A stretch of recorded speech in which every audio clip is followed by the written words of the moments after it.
Okay, so meron tayong concern yan mga quiz. Hindi ko alam kung ako lang nakaka-receive nito. Pero ingat na lang kapag naka-receive din kayo ng ganito. Kasi may nabasa ako sa Reddit. Katulad nung nangyari sa akin na yan. Itong Atome na to.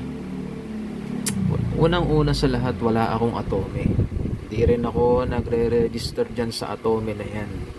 Pero merong nagpadala ng invoice.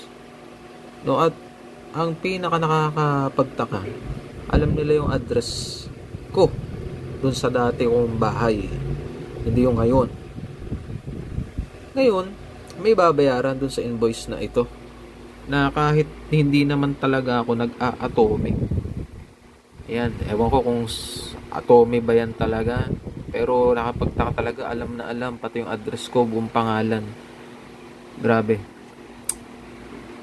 Ano ang ginawa niyo dito mga quiz sa mga naka-receive ng ganito? Galing kay Venus Sarmiento. Hindi ko alam kung sino to. Nire-report ko sa Atome, walang action, walang reply. So, pa-comment ako mga quiz kung anong ginawa niyo sa mga same na katulad ng nangyari dito sa invoice na to. Ayan. So, nagbasa ako sa mga Reddit.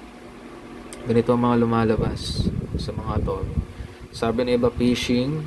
Kaya, ingat dun sa pagkiklik. Meron mga link dun nakapaloob eh. Pero, yung iba, ayan, sabi wala rin silang Atome card, wala rin silang Atome account, meron din silang na-receive na invoice at ayun,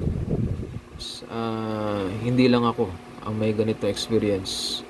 Sa mga nakapanood nito, ganito rin ba naranasan nyo? Ano ang ginawa nyo mga quiz? Wala walang response sa Atome. Grabe tong Atome na to.